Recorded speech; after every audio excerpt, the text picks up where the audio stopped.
परीक्षा जंक्शन के प्लेटफॉर्म में आप सबको स्वागत है। मैं हूं एडुकेटर शरण्या और जैसा कि आप सबको पता है कि रिसेंटली जितने भी एग्जाम्स होते हैं, चाहे वो यूपीएससी का हो, एसएससी, बैंकिंग, रेलवे, सीएपीएफ का एग्जाम हो, हर एक एग्जाम के लिए करंट अफेयर्स बहुत ही इंपॉर्टेंट है। और मैं यहाँ पे science, technology, general science, ecology, environment के साथ साथ जो करंट अफेयर्स है साइंस रिलेटेड, इसको भी कवर करती हूँ। तो आप क्लासेस को जरूर देखते रहिए।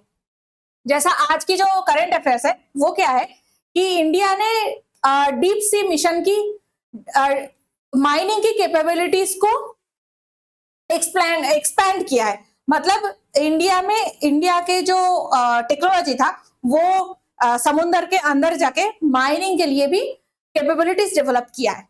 तो आज इसके ऊपर बात करते हैं। तो न्यूज क्या है, रिसेंटली इंडिया ने वेट टेस्टिंग कंप्लीट किया है। वेट टेस्टिंग का क्या मतलब है? मतलब ये जो डीप सी मिशन, नाम से ही पता चल रहा है कि ये समुद्र के अंदर जाके काम करने वाला है। तो अब तक जो टेस्टिंग हो रहा था वो लैब में जमीन के ऊपर टेस्टिंग हो रहा था। अब जमीन के नीचे जो पानी में जाना है उसमें जाके इसका टेस्टिंग हुई है। और टेस्टिंग किसकी हुई है? मत्स्य 600 मार्सेबल। ये बेसिकली जो व्हीकल है उसका नाम है, जो 6 किलोमीटर समुद्र के अंदर तक जाने की इसकी कैपेबिलिटी है। एंड साथ साथ में जो माइनिंग है वो भी ये करने वाले। तो एकदम नीचे जाके जो चीजें हमें चाहिए उसको खरीद के लेके आने वाले हैं। ठीक है, तो ये डीप सी मिशन को लॉन्च किया गया था, ये इंडिया की फर्स्ट मैन्ड व्हीकल मिशन है। मतलब इसमें सिर्फ जो रोबोट है या फिर जो मशीन है वो नहीं जाने वाला है, साथ साथ में 3 इंडिया के सिटीजन्स भी जाने वाले हैं जो जाके वहां पे काम करेंगे। ओके, तो और इसके साथ साथ इंडिया एक बहुत ही प्रेस्टिजियस जो देश के ग्रुप होते हैं उसके अंदर भी आ गया है। जैसे ये जो कैपेबिलिटी है, ये जो क्षमता है वो यूएसए के पास है, यूके के पास है, रशिया, चाइना, ऐसे कुछ कुछ कंट्री के पास ही है। अब इंडिया में इसमें शामिल हो गया है। तो अब इसमें आपको एक चीज क्या देखना है कि कोस्ट या फिर बेसलाइन से सी या फिर हाई सी किसे कहते हैं? तो कोस्ट या फिर बेसलाइन किसे कहते हैं? जो हाई टाइड और लो टाइड के बीच में एवरेज एक लाइन लिया जाता है जिसको पूरे कंट्री की, पूरे देश की कोस्ट लाइन कहा जाता है। अगर कोस्ट लाइन के बारे में, इंडिया के कोस्ट लाइन के बारे में आपको जानना है तो जियोग्राफी क्लासेस जरूर देखिए। बट अभी हम क्या चीज देखेंगे कि 300 नॉटिकल माइल तक मोस्टली जो होता है वो टाइडल जोन है। मतलब वहां पे हाई टाइड, लो टाइड आता जाता रहता है। उसके कोस्ट लाइन से 12 नॉटिकल माइल तक का जो एरिया है उसे टेरिटोरियल सी कहते हैं। मतलब जो सी के जस्ट बगल में जो ये 12 नॉटिकल माइल का एरिया है, इसके अंदर कोई भी देश अपना कानून को चला सकते हैं। मतलब अगर इस एरिया पे कोई ऐसा बोट है या फिर कोई ऐसा जहाज है जिसमें क्राइम हुआ है, तो उस क्राइम के हिसाब से कंट्री में जो लॉ है, कंट्री में जो कानून है, उस कानून के हिसाब से वो देश जो क्रिमिनल है उसको ट्रायल कर सकते हैं, उसको सजा दे सकते हैं। ठीक है, तो जितने भी लॉ है, ये पूरा जो एरिया है इस पे उस देश का कंप्लीट सॉवरेनिटी है, मतलब संपूर्ण अधिकार है। नेक्स्ट है कंटाजियस जोन। इसको एक बफर जोन की तरह रखा जाता है जहां पे कंट्री के पूरे जो लॉज है उतना तो नहीं चलता, बट हाँ रेस्पेक्ट रहता है कि ये इस कंट्री का एरिया है। इसके बाद आते हैं एक्सक्लूसिव इकोनॉमिक जोन जो 200 नॉटिकल माइल तक है। यहाँ पे क्या होता है कि जो पानी है, जो वाटर है एंड जो एयर है, इसके ऊपर कंट्री की कोई अधिकार नहीं है, उस देश की कोई अधिकार नहीं है। बट ये जो जमीनें हैं समुद्र के नीचे, इस जमीन पे जो देश है वो अपना कोई भी माइनिंग एक्टिविटी कर सकता है।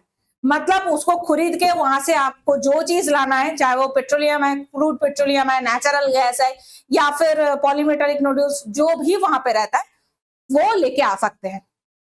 अब इसके बाद जो आता है वो है हाई सीज। मतलब इसके बाद जो है वो एक्सटेंडेड कॉन्टिनेंटल शेल्फ का पार्ट है। एंड ये जो एरियाज है ये किसी का खुद का नहीं है, ये ग्लोबल कॉमन एरिया पे आता है। तो दिस इज ग्लोबल कॉमन, यहां पे यूएन का लॉ चलता है, ठीक है। ये किसी का अपना नहीं है और सारे कंट्री का समान अधिकार है।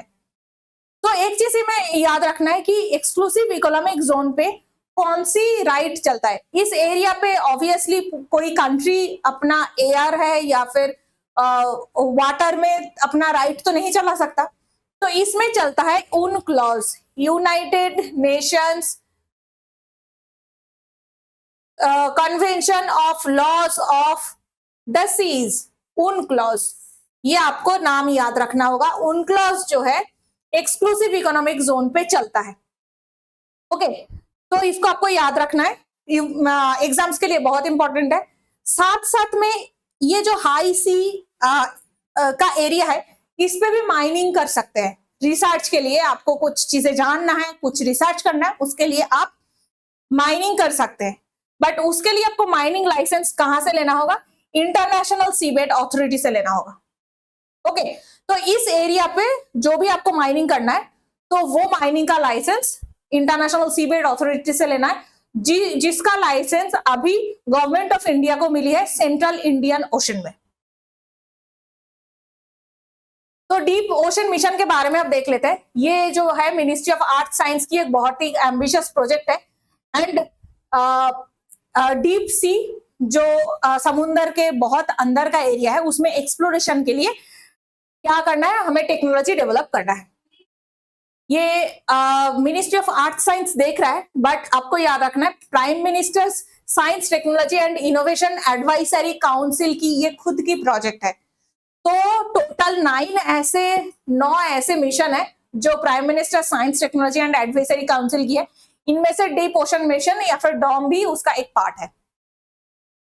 ये जो डॉम है ये न्यू इंडिया 2030 के मिशन के अंदर है, जहां पे ब्लू इकोनॉमी मतलब नील इकोनॉमी को मतलब हमारे जो समुंदर या फिर पानी की जो इकोनॉमी है जिसमें बहुत सारे मछली मिलते हैं, बहुत सारे फूड मिलते हैं, उसको प्रमोट करने की जो बात हो रही है कि ये उसके अंदर भी आता है, ये उसको सपोर्ट करता है। नेक्स्ट क्या है, यूएन का एक विजन है डिकेड ऑफ ओशन साइंस। 2021 से 2030 तक का ये जो दशक है, इस दशक का यूएन का विजन है डिकेड ऑफ ओशन साइंस, जहां पे समुद्र के चीजों को प्रमोट करने की बात हो रही है। ये भी डॉम के साथ सिंक्रोनाइज होता है फॉर सस्टेनेबल डेवलपमेंट। इसमें एक चीज आपको याद रखना है कि 6 पिलर है मिशन का।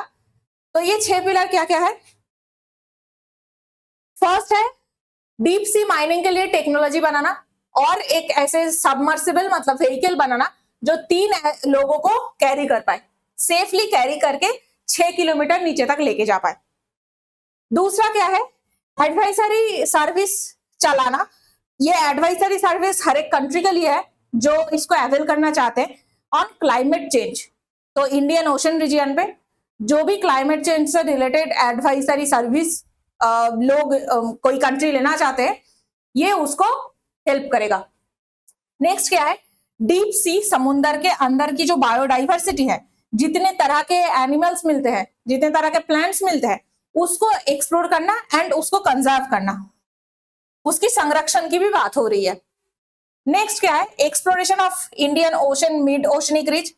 तो इसमें हमें एक चीज जानना है कि एक मिड ओशनिक रिज बहुत इंपॉर्टेंट है अटलांटिक ओशन का। अटलांटिक ओशन की मिड ओशनिक रिज के ऊपर बहुत सारे पढ़ाई हो चुकी है, बट अब क्या है, मिड ओशनिक रिज जो इंडियन ओशन में है उसका पोटेंशियल, उसको कहां कहां यूज किया जा सकता है, उसमें जो हाइड्रोथर्मल वेंट है वो कहां पे यूज हो सकता है, जो सल्फाइड की साइट है वो क्या यूज हो सकता है, हमें सल्फर कहां से मिल सकता है, किस तरीके से मिल सकता है, ये सब कुछ की एक्सप्लोरेशन होने वाली है। नेक्स्ट, ओशन की जो एनर्जी है, समुद्र की जितने भी समुद्री जो ऊर्जा है, जो जियोथर्मल एनर्जी हम कहते हैं, ये किस तरीके से हम यूज कर सकते हैं। ऐसे जैसे जापान एक ऐसा देश है जहां पे जियोथर्मल एनर्जी या फिर समुद्र की जो एनर्जी है उसको यूज करके इलेक्ट्रिसिटी बनाने की बात हो रही है। तो इस तरीके की कोई भी न्यू टेक्नोलॉजी है जो रिन्यूएबल एनर्जी के लिए इंपॉर्टेंट है, उसको भी हम एक्सप्लोर करने वाले हैं। साथ साथ में फ्रेश वाटर प्रोडक्शन, तो समुद्र की खारा पानी से जैसे मीठा पानी बनाने की जो प्रक्रिया है उसको भी हम यूज करने वाले हैं। नेक्स्ट क्या है, marine station banana for ocean biology. तो ओशन बायोलॉजी में पढ़ने के लिए, उस पे काम करने के लिए, टेक्नोलॉजी बनाने के लिए टैलेंट को उठा के लाना। पूरे देश में ऐसे बहुत सारे टैलेंट है जिसको हम उठा के लाने वाले हैं और वो क्या करेंगे, ओशन बायोलॉजी के ऊपर काम करेंगे। ठीक है, तो आप देखते हैं कौन कौन से इंस्टीट्यूट है जो कोलैबोरेशन करने वाले हैं। तो सबसे पहले है centre of marine living resources and ecology. ये 5 नाम इंपॉर्टेंट है, आपको याद रखना होगा। नेक्स्ट है Indian national centre for ocean information services, INCOIS नाम है इसका। ये क्या करता है, जितना भी बार इंडियन ओशन में भूकंप होते हैं, साइक्लोन होते हैं, किस वजह से हो रहा है, हाई प्रेशर जोन कहाँ पे बन रहा है, लो प्रेशर जोन कहाँ पे बन रहा है, ये सारे डेटा ये रखते हैं। तो इनकॉइस इसमें काम करने वाले हैं। साथ साथ में national centre for coastal research, ये भी काम करने वाले हैं। National centre for polar and ocean research, ये भी काम करने वाले हैं। And national institute of ocean technology, NIOT, ये बेसिकली IIT की तरह एक इंस्टीट्यूट है जो ओशन बायोलॉजी के ऊपर काम करता है, जो समुद्री जीवन है उसके ऊपर काम करता है। तो डीप ओशन मिशन या फिर डॉम का ऐसा कौन कौन सा कंपोनेंट है जो हमें नाम जानना है। तो बेसिकली ये जो प्रोजेक्ट है इसका नाम है समुद्रयान। जैसे हमने मंगलयान के बारे में बात किया था, तो मंगलयान जो था वो तो मिशन का नाम था। प्रोजेक्ट क्या था, इसरो के उस प्रोजेक्ट का नाम था मॉम, मतलब मार्स ऑर्बिटर मिशन, है ना। तो अब ये भी अर्थ साइंसेस का मिशन का नाम क्या है, डीप ओशन मिशन। और इसका जो मतलब न्यूज पे या फिर प्रोजेक्ट का टोटल नाम है वो है समुद्रयान। ठीक है, तो इसको लीड कौन करने वाले हैं, मिनिस्ट्री ऑफ आर्थ साइंसेस। एंड इसमें एक ऐसा मशीन, एक ऐसा व्हीकल यूज होने वाला है जिसका नाम है मत्स्य 600 सबमर्सिबल। ये बेसिकली सेंट्रल इंडियन ओशन में तो समुद्र के पानी के नीचे जाके काम करने वाले हैं। अब आते हैं मत्स्य 600। ये क्या होता है, एक ऐसा व्हीकल है जिसमें 3 इंडियन रहेगा। ऐसा 3 इंडियन को लेके जा सकते हैं, ऐसा एक व्हीकल है जो समुद्र की पानी में जाएगा एंड डीप सी को एक्सप्लोर करेगा अंडर समुद्रयान मिशन। ओके, तो ये 6 किलोमीटर तक जाता है, मतलब 600 मीटर तक जाता है। नेक्स्ट है वरा। वरा क्या है, ये डीप ओशन की माइनिंग सिस्टम है।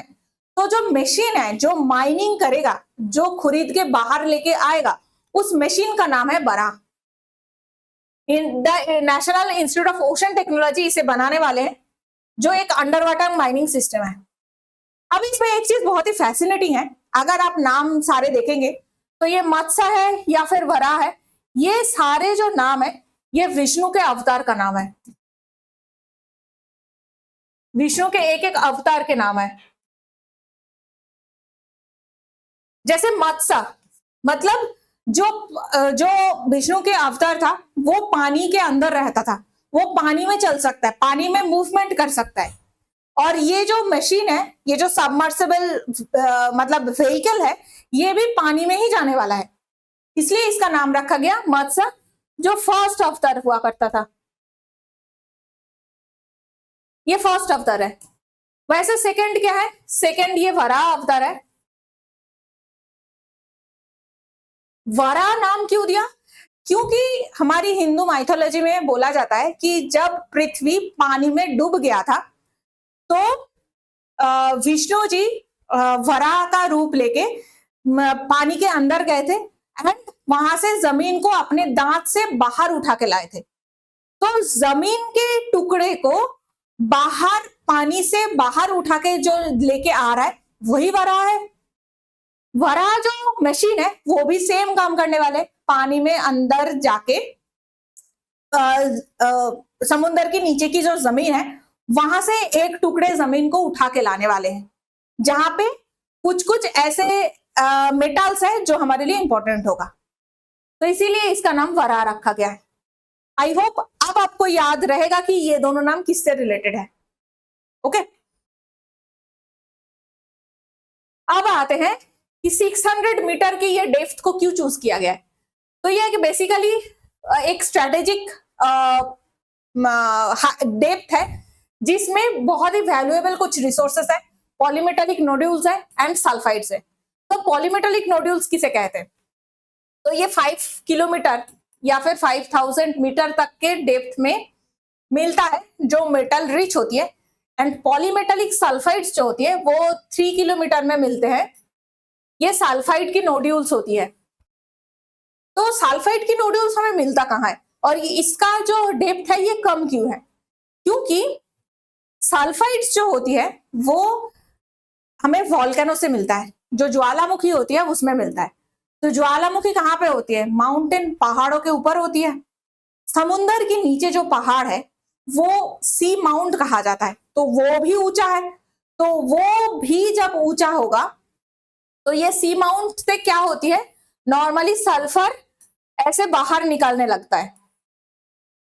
ठीक है, इस तरीके से बाहर निकलता है। तो क्या होती है कि इसी एरिया पे अब ज्वालामुखी जैसे आग को उगलता है वैसे तो नहीं हो सकता, पानी के नीचे है। तो नॉर्मली क्या होता है, वो उसके ऊपर का जो पानी होता है बहुत ज्यादा ही गर्म होता है और उस गर्म जगह पे हमें सल्फाइड की नोड्यूल्स मिलते हैं। ठीक है, तो ये एक एग्जांपल है, जैसे पॉलीमेटालिक नोड्यूल्स हमें सी फ्लोर पे मिलता है। ये एक वराह मशीन है जो ऐसे नीचे जाएगा, उसके बाद चीजों को उठा के, पॉलीमेटालिक नोड्यूल्स को उठा के ऊपर भेजने वाला है। ठीक है, तो वैसे ही सिमिलरली यहाँ पे सी माउंट्स है, एक सी माउंट है जो थोड़ा ऊपर ऊंचा हुआ है।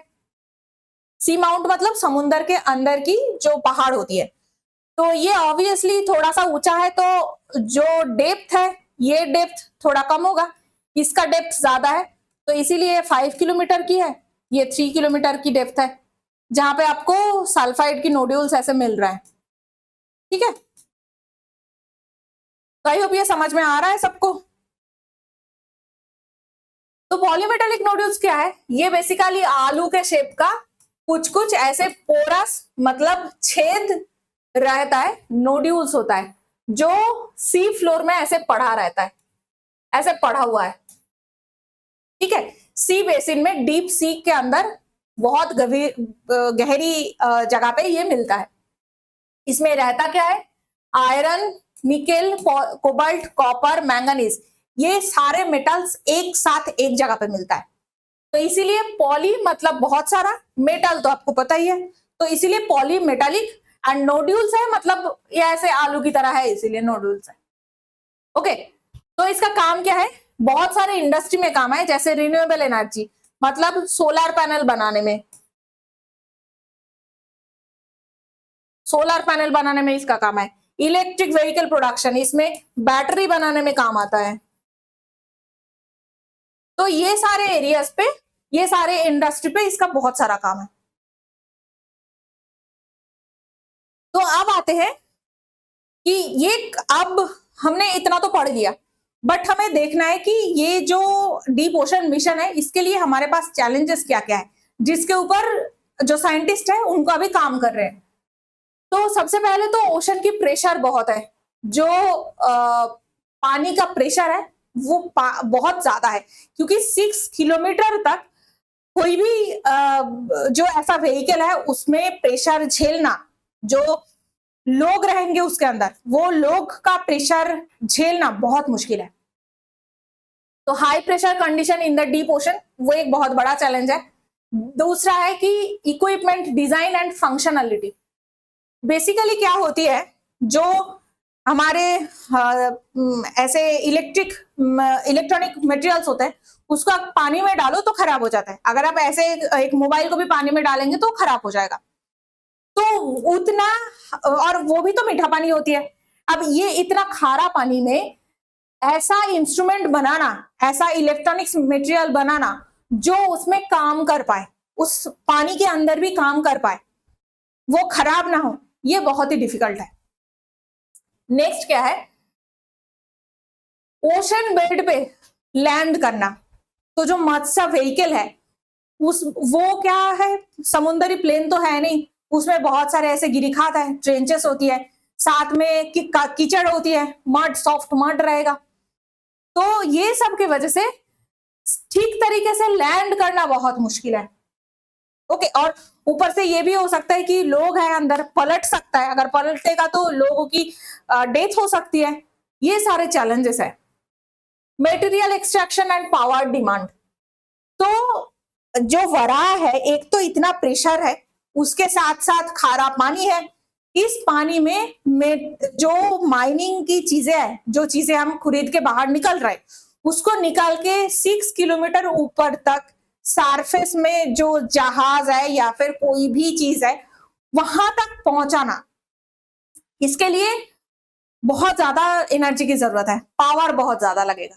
ये ऐसे फैन चलने वाला या फिर ट्यूबलाइट चलने वाले इन्वर्टर से तो नहीं होगा, तो उसमें पावर की बहुत ज्यादा जरूरत है। नेक्स्ट क्या है, विजिबिलिटी। क्योंकि जो नेचुरल लाइट होती है, जो हमें सनलाइट मिलते हैं, वो बहुत ही कम डेप्थ तक समुद्र के नीचे पहुंचता है, उसके बाद से पूरा का पूरा डार्क है। ये जो एरिया है, यहाँ पे समुद्री जो जानवर होती है, जो बड़े बड़े जानवर होते हैं, वहां से बचना, उसको ठीक तरीके से देखना, उसके बाद जो मशीन है उसको ठीक से काम करवाना, फिर बाद में जो खरीद के ला रहे हैं तो उसको बाहर भेजना, ये सब करना है, वो भी बिना लाइट का। ये बहुत ही चैलेंजिंग चीज है। कुछ ही मीटर तक आता है जो नेचुरल लाइट है। साथ में टेम्परेचर वेरिएशन एंड सैलिनिटी। जैसे अगर एक लोहे की कोई सामान है, तो आप अगर 10 दिन भी बाहर रख देंगे तो जो हवा में नमी होती है, मॉइस्चर होती है, उसी की वजह से वो रस्ट हो जाता है। अब ये तो समुद्र के इतने नीचे तक जाएगा, वो भी खारा पानी में जिसमें सॉल्ट बहुत ज्यादा है, नमकीन बहुत होती है, तो उसमें जो मशीन है वो ठीक तरीके से काम करना। एंड दूसरी चीज है, अगर आप सल्फाइड नोड्यूल निकल रहे हैं तो वहां पे टेम्परेचर बहुत ज्यादा होती है, तो मशीन टेम्परेचर सेंसिटिव होती है। जो इलेक्ट्रॉनिक्स मटेरियल्स होते हैं उसमें बैटरी एक्सप्लोड कर जाता है, जैसे हम नॉर्मल में देखते हैं कि बैटरी एक्सप्लोड कर जा रहा है हाई टेम्परेचर में, अगर गर्मी बहुत होती है तो बैटरी एक्सप्लोड करता है। तो वैसे सिचुएशन में टेम्परेचर का फ्लक्चुएशन होता है, साथ साथ में जो इलेक्ट्रॉनिक्स है उसको भी रस्टिंग की चांसेस है। तो ये सब को, उसके वजह से कोरोशन, मतलब जो मेटल होती है वो खराब हो जाता है। ये सब को चैलेंजेस को कवर करना बहुत ही मुश्किल काम है, ठीक है। और ये सब के बावजूद भी जो मात्सा 600 व्हीकल है वो नीचे जाके टेस्टिंग सही तरीके से करके आया है। So that's it for the day. अगर आपको ये वीडियो पसंद आई है तो अपने दोस्तों के साथ शेयर कीजिए, वीडियो को लाइक जरूर कीजिए। अगर आपको मेरे साथ कांटेक्ट करना है तो आप नीचे दिए गए डिस्क्रिप्शन में जो नंबर है उसमें मुझे कॉल कर सकते हैं। इसके अलावा आप मेरे साथ जुड़ सकते हैं यूट्यूब के साथ साथ Facebook, Twitter, Telegram, WhatsApp, thread, ये सारे प्लेटफॉर्म में हम आपके साथ मौजूद हैं। आप कोई भी चैनल पे हमारे साथ जुड़ सकते हैं। एंड ये जो करंट अफेयर्स है बहुत सारे एग्जाम्स के लिए इंपॉर्टेंट होती है, जैसा आपको पता है, तो अपने दोस्तों के साथ जरूर शेयर कीजिए ताकि उन्हें भी इसका लाभ मिल सके। एंड ऐसे वीडियोस और मिलने के लिए परीक्षा जंक्शन के चैनल को सब्सक्राइब जरूर कीजिए।